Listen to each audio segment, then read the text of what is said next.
back to the channel. So in today's video, I'm going to show you guys how to inspect your clutch and flywheel components because sometimes they're still good and you probably want to reuse them instead of buying new. Let's get started. Alright guys, so here are the components.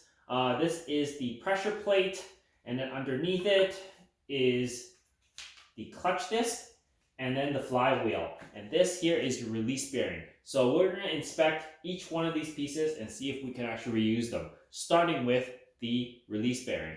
And with the release bearing, how you would inspect this is you would just spin it by hand and feel if there's any excessive play or movement in here. If anything wobbles, you'll be able to feel it. So this here feels pretty tight and nice and smooth. So I think this is still good to reuse. So I'll be reusing this in my swap. Now next, you want to inspect the pressure plate. Now with the pressure plate, what you want to look for is any kind of weird wear and stuff on here. As you can see here, you can still see the machining marks within the pressure plate. So this is actually still good. You don't actually have to remachine this or sand it or anything. This can just be reused as is. And it is nice and smooth. There is a little bit of obviously marking here, but that's just because of how the clutch disc wears on here. It actually is feeling pretty smooth on here. So I think this is good to reuse as well. Of course, you want to use a straight edge and measure the clearance on here as well to see if it is actually still flat. If there's any warpage on it, it's best to replace it. But I'm not going to bother doing a straight edge test because I think this looks pretty good. The only thing that I would do is probably spray this down with some brake cleaner to clean off some of that dust.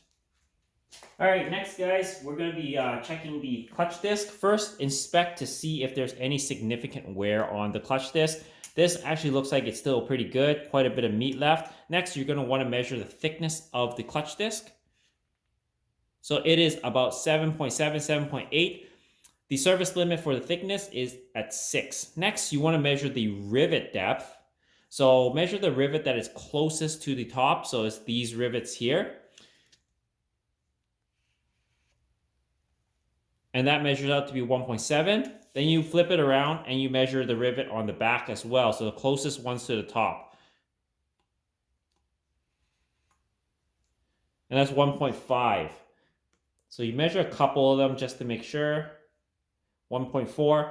So it's around 1.5, 1.4 for the back side, and the front side is 1.7. So we'll measure a couple more just to be sure. Yeah, 1.7. So this shows that there's still quite a bit of life because 0.2 millimeters is the service limit for the rivet depth. All right, next we want to inspect the flywheel. So with the flywheel, what you want to do is just feel it as well to see if it's smooth. And as I can see right now, there's still a lot of the machining marks that you can still see. So this doesn't actually need to be resurfaced. But you would want to inspect this bearing in here, this pilot bearing. So how you would do that is you just stick your finger in there and you spin it. If it makes any sound or if there's any play, then you should replace it. Because these are actually really cheap anyways. It's best to replace it if it is bad. But I mean, as a safety precaution, most people do regardless. But I'm just going to inspect it to make sure that it's good. And I don't hear anything and I don't feel any significant play.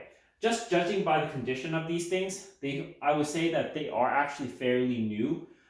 So they're pretty recently done, I would assume. So all these components are actually good.